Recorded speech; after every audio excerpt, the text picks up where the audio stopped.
सियावर रामचंद्र की जय, पवन सुत हनुमान की जय, उमापति महादेव की जय। अतः युद्ध कांड में खण्डवती तमः सर्गः 96 एवं 97 सर्ग का वर्णन है।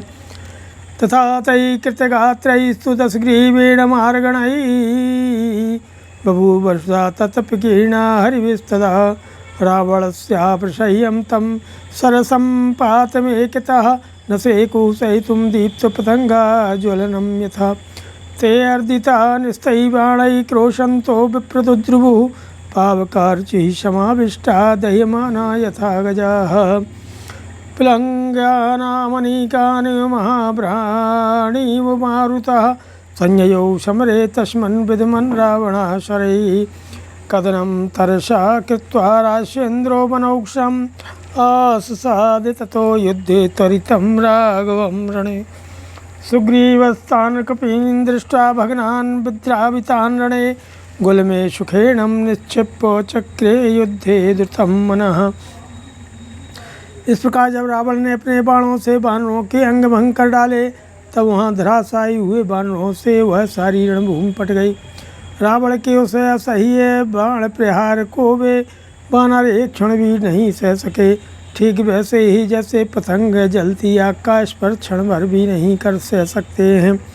राक्षस राज के तीखे बाणों की मार से पीड़ित हो वे वानर उसी तरह चीखते चिल्लाते हुए भागे जैसे दावानल की ज्वालाओं से घिरकर जलते हुए हाथी चीत्कार करते हुए भागते हैं। जैसे हवा बड़े बड़े बादलों को छिन्न भिन्न कर देती है, उसी प्रकार रावण अपने बाणों से वानर सेनाओं का संहार करता हुआ सम्रांगण में विचरने लगा। बड़े वेग से वानरों का संहार करके वह राक्षस राज सम्रांगण में जूझने के लिए तुरंत ही श्री रामचंद्र जी के पास जा पहुंचा। उधर सुग्रीव ने देखा वानर सैनिक रावण से खदेड़े जाकर समर भूमि से भाग रहे हैं। तब उन्होंने सेना को स्थित रखने का भार सुखेन को सौंपकर स्वयं शीघ्र ही युद्ध करने का विचार किया।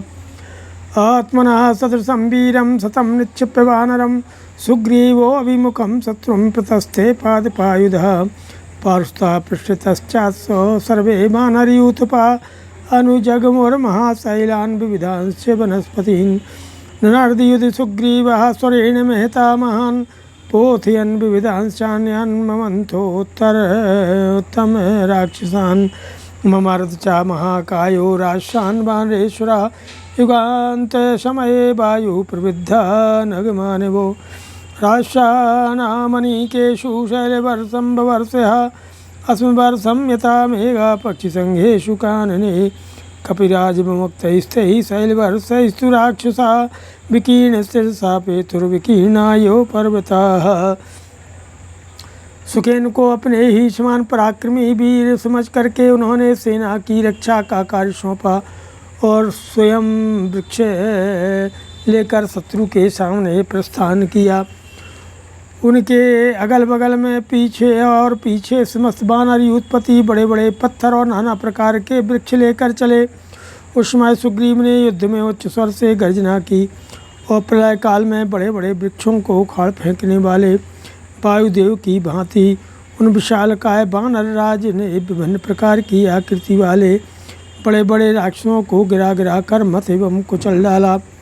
जैसे बादल वन में पक्षियों के समुदाय पर ओले बरसाता है, उसी प्रकार सुग्रीव राक्षसों की सेनाओं पर बड़े बड़े पत्थरों की वर्षा करने लगे। वानर राज के चढ़ाए हुए शैलखंडों की वर्षा से राक्षसों के मस्तक कुचल जाते और वे ढहे हुए पर्वतों के समान धराशायी हो जाते थे।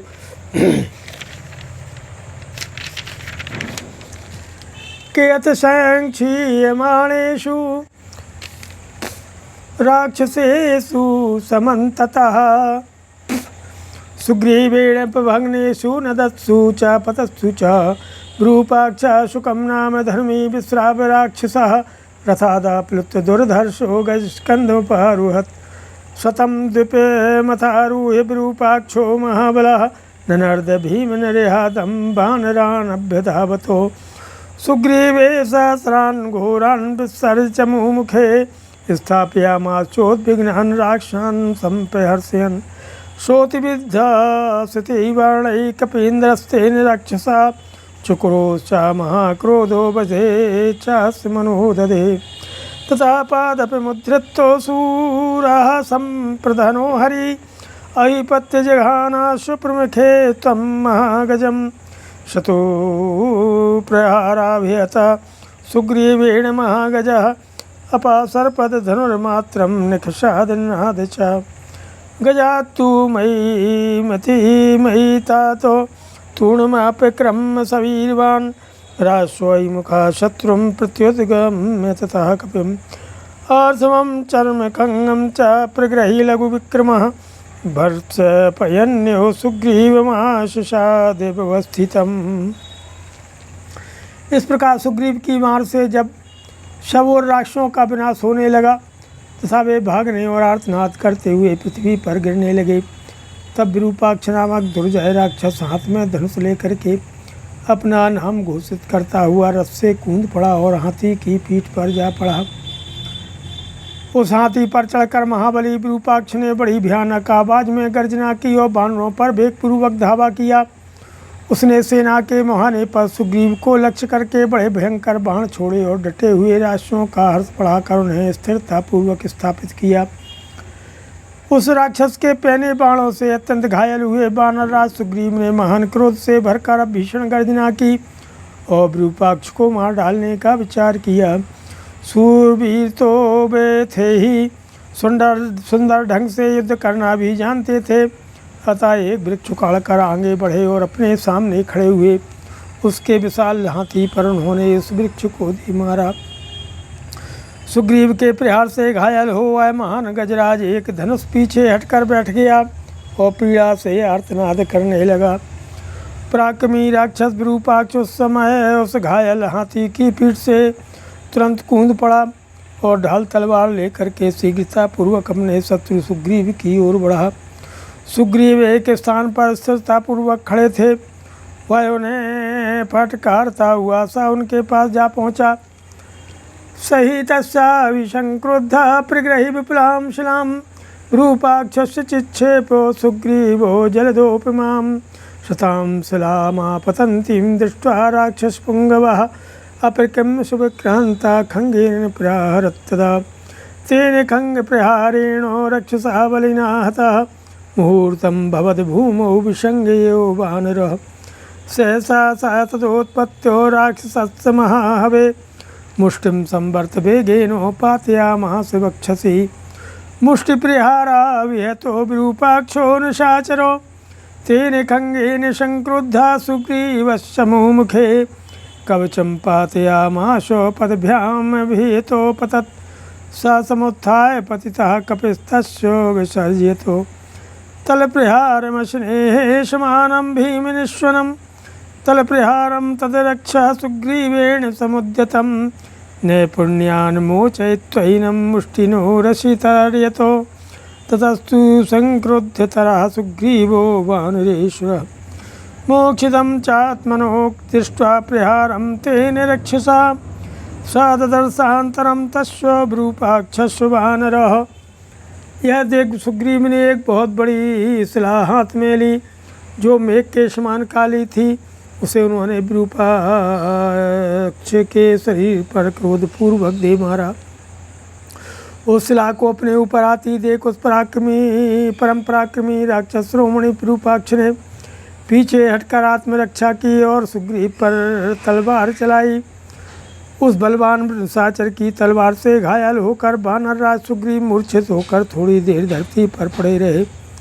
फिर अचानक उछलकर उन्होंने उस महासमर में मुट्ठी बांधकर विरूपाक्ष की छाती पर वेगपूर्वक एक मुक्का मारा।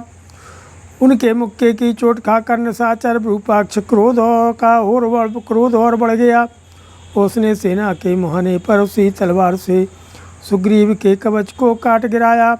साथ ही उसके पैरों का आघात पाकर वे पृथ्वी पर गिर पड़े। गिरे हुए सुग्रीव पुनः उठकर खड़े हो गए और उन्होंने उस राक्षस को वज्र के समान भीषण शब्द करने वाले थप्पड़ से मारा। सुग्रीव के चलाए हुए उस थप्पड़ का बार वह राक्षस अपने युद्ध कौशल से बचा गया और उसने सुग्रीव की छाती पर एक घूंसा मारा।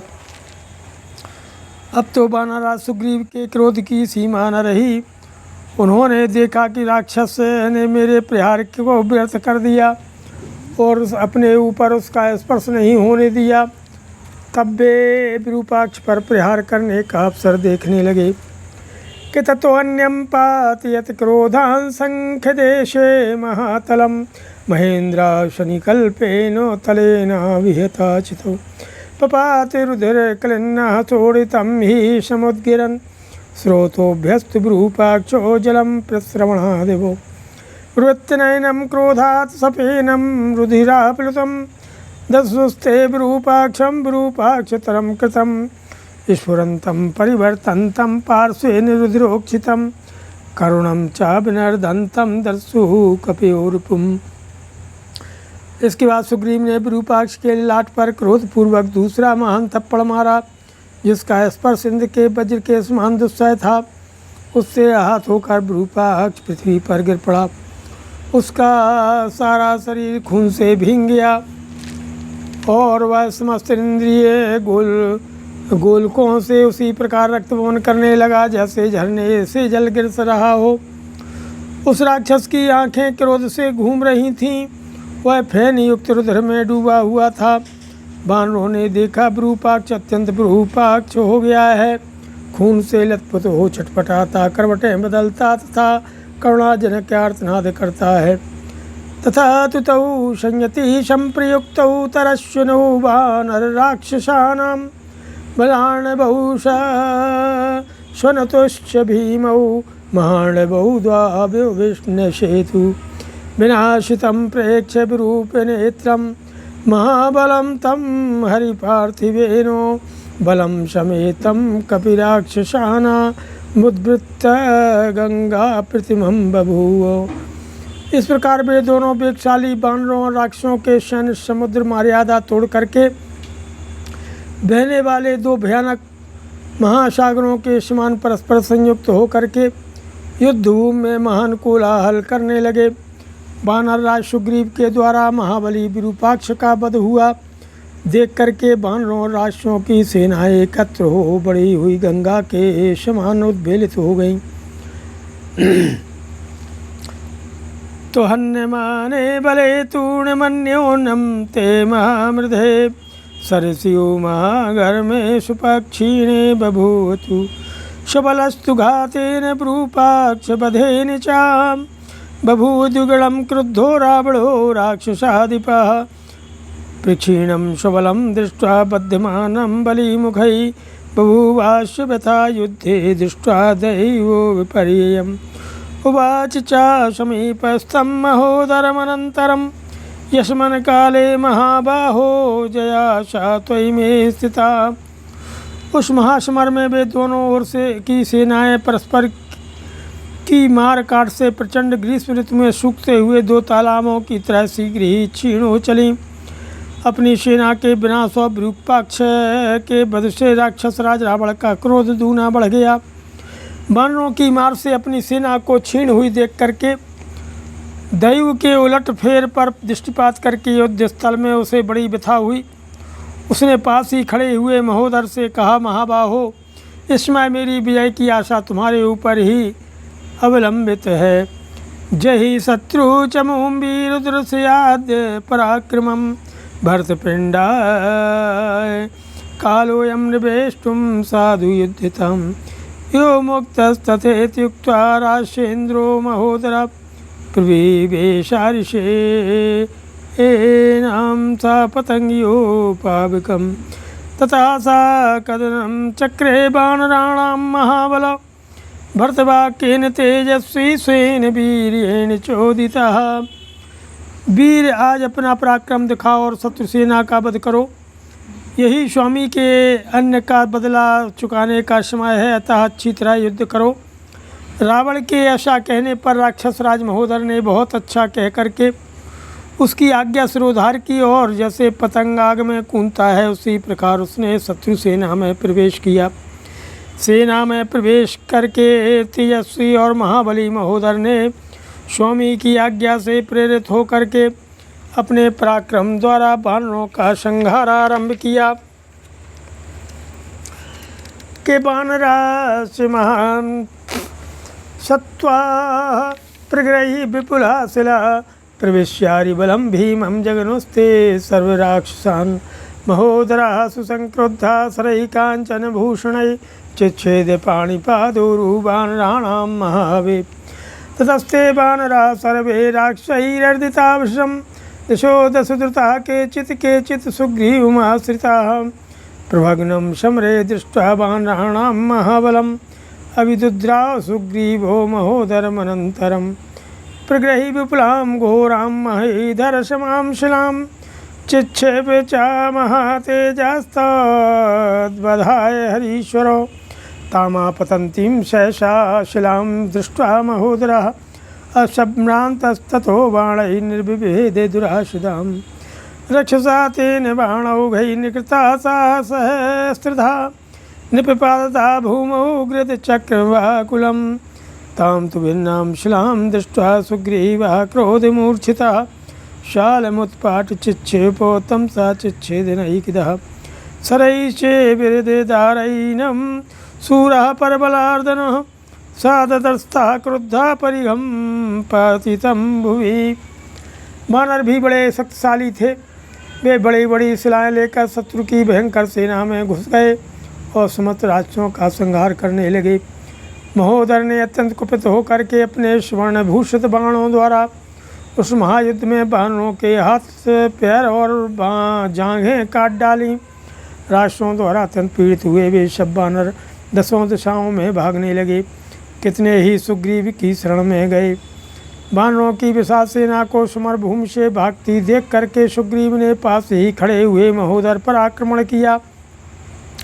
वानर राज बड़े तेजस्वी थे। उन्होंने पर्वत के समान विशाल एवं भयंकर शिला उठा करके महोदर के वध के लिए उस पर चलाई। उस दुर्जय शिला को सहसा अपने ऊपर आती देख कर भी महोदर के मन में घबराहट नहीं हुई। उसने बाणों द्वारा उसके टुकड़े टुकड़े कर डाले। उस राक्षस के बाण समूहों से कटकर सहस्त्रों टुकड़ों में विभक्त हुई। वह शिलाएं उस समय व्याकुल हुए गृध्र समुदाय की भांति पृथ्वी पर गिर पड़ी। उस शिला को विदीर्ण हुई देख सुग्रीव का क्रोध बहुत बढ़ गया। उन्होंने एक साल का वृक्ष उखाड़ कर उस राक्षस के ऊपर फेंका, किंतु राक्षस ने उसके भी कई टुकड़े कर डाले। साथ ही शत्रुसेना का दमन करने वाले उस सूरवीर ने उन्हें अपने बाणों से घायल कर दिया। इसी समय क्रोध से भरे हुए सुग्रीव को वहाँ पृथ्वी पर पड़ा हुआ एक परिघ दिखाई दिया। क्या विदितु शतं दीप्तं परिघं तस्य दर्शयन् परिघेणो गृभेगेनो जघान शयोत्तमान् तस्मादतयाद्वीरः स्वप्लुत्तमहारथात् गदां जग्राह संक्रुद्धो राक्षसोऽथ महोदरः गदा परिघस्तौ तौ युधिवीरौ शमीयतुः नर्दन्तं गोवृषप्रख्यौ घनाभ्यो सविद्युतौ सः क्रुद्धो गदां तस्मै चिक्षेप्य रजनीचरः ज्वलन्तीं भास्कराभासं सुग्रीवाय महोदरः गदां तां सुमहाघोरामापतन्तीं महाबल सुग्रीवो रोषितां राक्षसमोद्यं महावीर आजघान गदां तस्य परिघेण हरीश्वरः पपात तरसा भिन्ना परिघस्तस्य भूतले ततो जग्राह तेजस्वी सुग्रीवो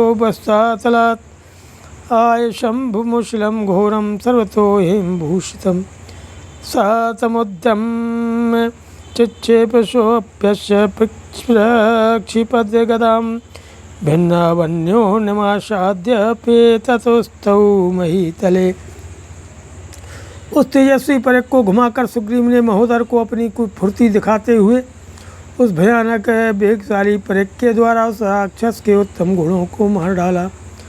घोड़ों के मारे जाने पर भी राक्षस महोदर अपने विशाल रथ से कूद पड़ा और अत्यंत रोष से भरकर उसने गदा उठा ली।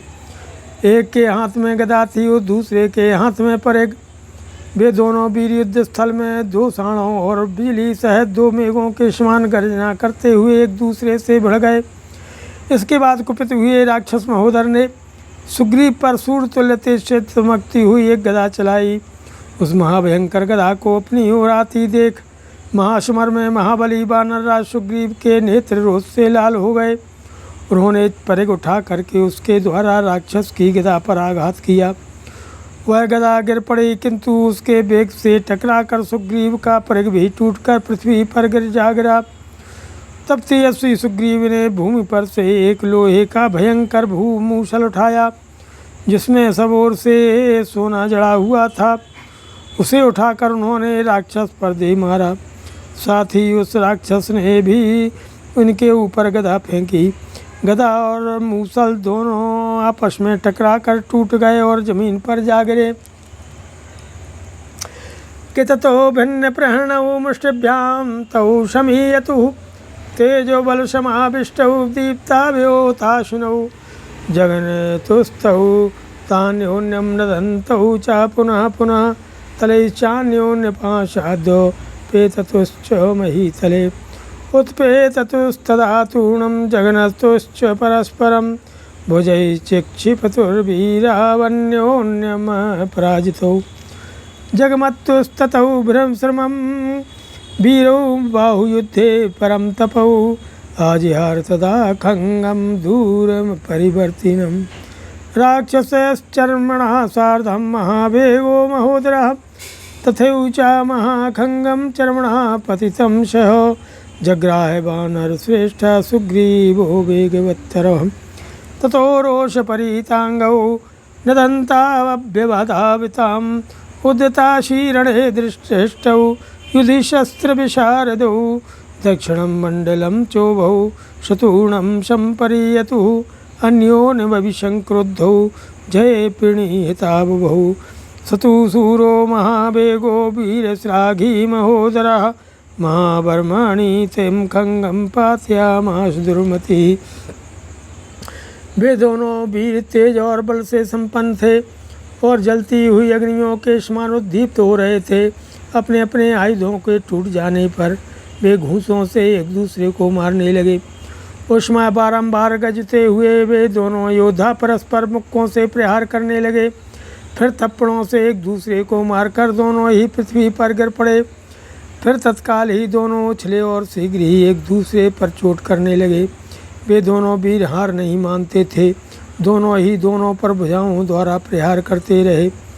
शत्रुओं को तपाने वाले वे दोनों वीर बाहु युद्ध करते करते थक गए। तब महान वेगशाली राक्षस महोदर ने थोड़ी ही दूर पर पड़ी हुई ढाल सहित तलवार उठा ली। उसी तरह अत्यंत वेगशाली कपशेठ सुग्रीव ने भी वहाँ गिरे हुए विशाल खंग को ढाल सहित उठा लिया। महोदर और सुग्रीव दोनों युद्ध के मैदान में शस्त्र चलाने की कला में चतुर थे तथा दोनों के शरीर रोष से प्रभावित थे। अतः रणभूमि में हर्ष और उत्साह से युक्त हो वे तलवार उठाए गजते हुए एक दूसरे पर टूट पड़े। वे दोनों बड़ी तेजी से दाएं बाएं पैंतरे बदल रहे थे। दोनों का दोनों पर क्रोध बढ़ा हुआ था तथा दोनों ही अपनी अपनी विजय की आशा लगाए हुए थे। अपने बल पर घमंड करने वाले महान वेगशाली तथा शौर्य संपन्न दुर्बुद्धि महोदर ने अपनी वह तलवार सुग्रीव के विशाल कवच पर दे मारी। लग्नमुत्कर्षतः खंगम खंगे कपिकुंजरः जहार शशिरस्त्राणं कुंडलोपगतं शिरः निकृत्य शिरसस्तस्य पतितस्य महीतले तद्बलं राजेन्द्रस्य दृष्ट्वा तत्र न दृश्यते हत्वा तं वानरैः सार्धं ननादमुदितो हरि चुक्रोध च दशग्रीवो बभूष्टश्च राघवो विखण्डवदनाः सर्वे राक्षसाधीनचेतसः विद्रवन्दिताः सर्वे भयवित्रस्तचेतसः महोदरं तं विनिपात्य भूमौ महागिरे कीर्णविवैकदेशं सूर्यात्मजस्तत्र रराजलक्ष्म्या सूर्यः स्वतेजो वीरी च प्रदृश्यो अथ विजयमवाप्य वानरेन्द्रः समरमुखे सुरसिद्ध्यक्षसङ्घैः अवनीतलगतैश्च भूतसंघैर्हरुषसमाकुलितैर्निरीक्ष्यमाणा। सुग्रीव के कवच में लगी हुई तलवार को जब वह राक्षस खींचने लगा, उसी समय कपकुंज सुग्रीव ने महोदर के शिरस्त्राण सहित कुंडल मंडित मस्तक को अपने खंग से काट लिया।